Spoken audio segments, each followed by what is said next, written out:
Hey everyone, it's Alan with Segrest Farms. We are here live from the Riverbanks Zoo here in Columbia, South Carolina.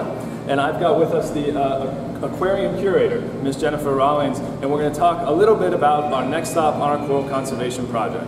So the first where we want to start is talk a little bit about the Riverbanks Zoo and about, how long have you guys been here and what is the zoo all about? So Riverbanks opened in 1974. And our building that we're in, which we call the Aquarium Reptile Complex, opened in 1989. So we're just a really great place right in the heart of our state. Yep. And Riverbanks Zoo is actually the #1 tourist attraction in the state. Oh, wow, really? We have an annual visitorship of over 1.3 million people a year. Wow, that's really saying something. And for those of you who don't know, I actually went to college here in South Carolina, so I'm pretty familiar. I'm in Myrtle Beach, Yep. And I know how many tourists can come, so I can only imagine how many folks you guys get on an annual basis.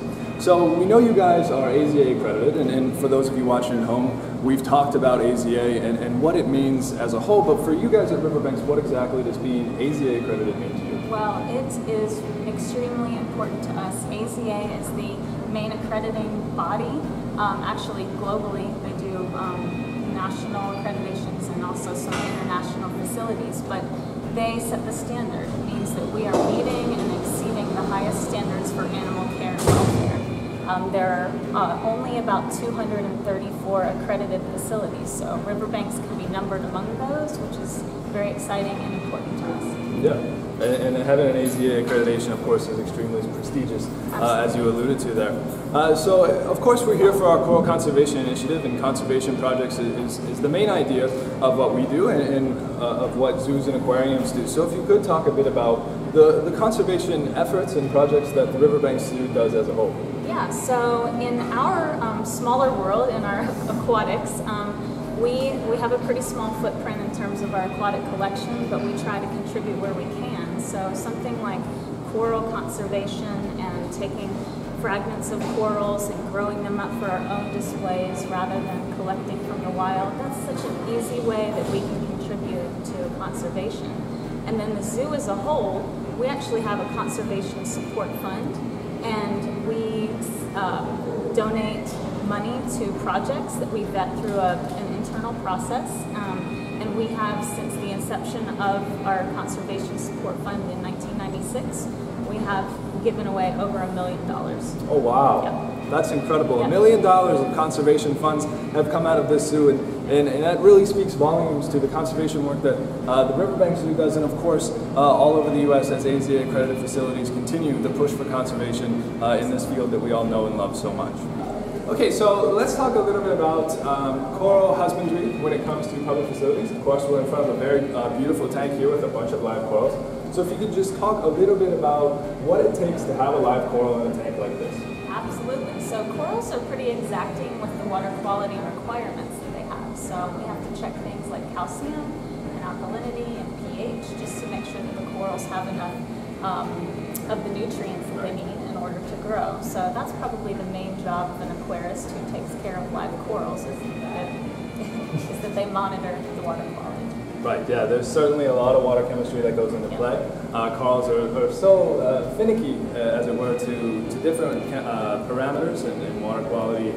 So it is obviously it's extremely important to make sure that all of your elements and your different nutrients are where they need to be. And another thing too, you'll notice a lot of live coral exhibits have very bright lighting, and that's because reef-building corals utilize light for energy, and that's how they can also grow into bigger pieces of coral, is using that light energy. So that's another thing we monitor is the light quality.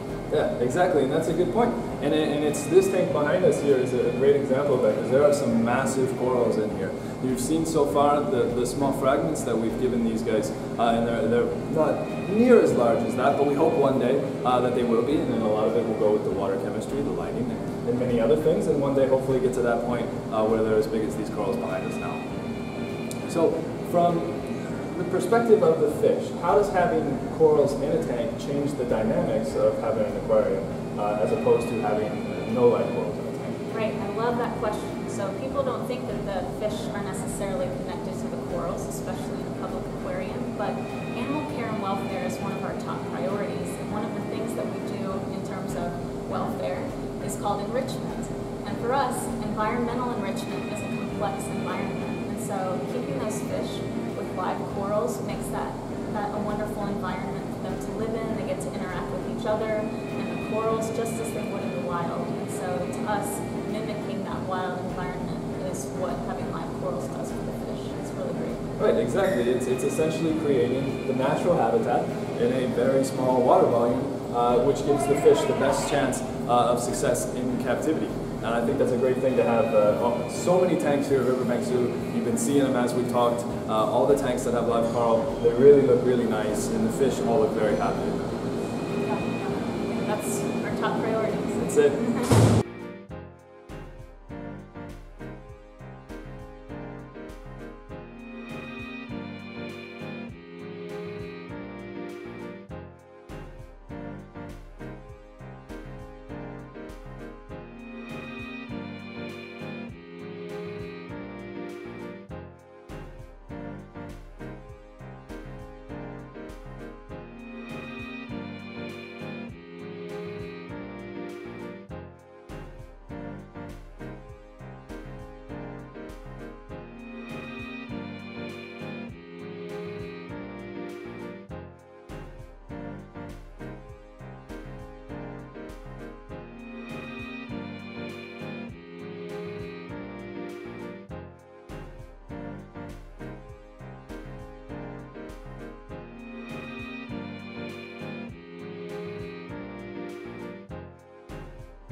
So let's talk a little bit about coral conservation and how it relates to these tanks here. So for the corals that we have in public facilities and in home aquaria, there's a handful of different ways where they can actually be collected, and that's maricultured, aquacultured, and wild sustainable collection.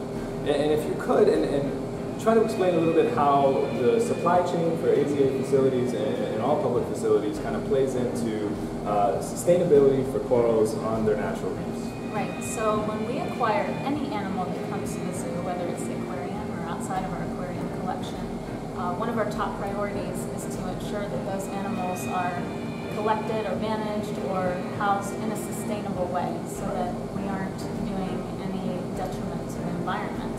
And so in terms of corals, a lot of times what that means for us is seeking out only artisanal fisheries if they're being collected out of the wild, or we're looking for aquaculture facilities that are growing those pieces in their facilities and then send them to us.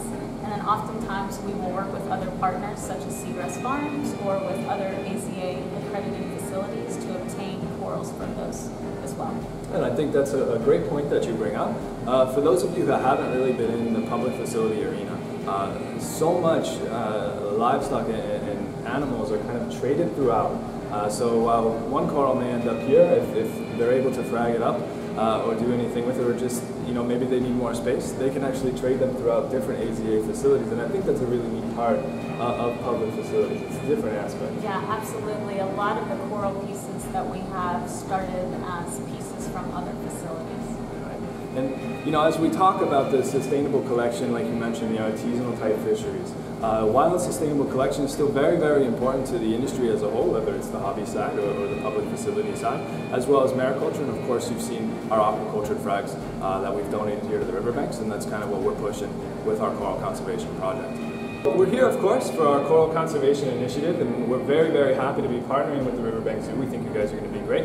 We're really looking forward to, obviously, today, all the work that we're going to be talking about, as well as all the work that comes from this project and many other projects like it here in the future. So if you could talk about, from your guys' perspective, what exactly a project like this means to you. Well, when Segrest Farms reached out to us and said, we are doing this conservation project, and would you be a part of it? We said absolutely, because the more partnerships we can build with like-minded groups, whether it's other facilities or companies like Segrest Farms, I think the better off we're going to be, the greater a chance we're going to have to get our message out about ocean health and coral conservation and species extinctions, how to prevent those. So all of those messages we can get out the more that we partner with groups like y'all. Yeah, absolutely. I think it's great. You know, from our perspective, you guys have a great reputation. All these tanks, I've been absolutely blown away with how nice these tanks are. Obviously, of course, the one you see behind us is beautiful. And now let's talk a bit about this project and how the hobby side of things and how the public aquarium side of things of the aquarium industry can kind of come together and work together on projects, whether it's the reef restoration, whether it's other different conservation efforts. You know, how does this project and projects like it kind of play into that? So I think there's a lot of overlap. We have guests that come and get to see our beautiful displays, and they're inspired to have something similar in their own home, maybe on a smaller scale. So there's definitely some overlap with the hobby side of things, and to promote that and let people know that not only can a large facility like Riverbanks make the right choices for acquiring corals and fish, but someone in their home aquarium can do the same exact thing. They can ask the right questions and work with the right vendors to get fish that are collected sustainably, corals that are aquaculture or sustainably wild collected for their own home aquariums. So that's why it's important to have these partnerships and to get that message out, to let people know it's not just us, it's you that have the impact as well. Exactly, and I think that's really the take-home point of this whole project, is that while we would love to show off all the corals, and we do some great work here, obviously at public facilities and on the hobby side of things, but really everyone that's watching at home, you really can make an impact. If you haven't already, please go visit our website and look at all the restoration organizations we work with. They're literally all over the globe, many of them here close in Florida and the eastern United States, but of course we have some in Fiji. We'll be talking with folks in Australia, Belize, all over the world, where you can actually have an impact yourself directly, where you may have thought prior that you wouldn't be able to. So as we move forward with different projects like this, in the aquarium industry right now is really, it's the public facility side, it's the hobby side, and how can we kind of bring everyone together as one aquarium industry, and how is that going to work for conservation? I see an open communication line, open exchange of information where when we learn something, we share it with others. I think our messaging here at Riverbanks, just getting the word out to our visitors, they can come and see what we have, they can ask questions of our staff. It's just getting that word out. Absolutely, and that's always, education and outreach are always so important in conservation work like this.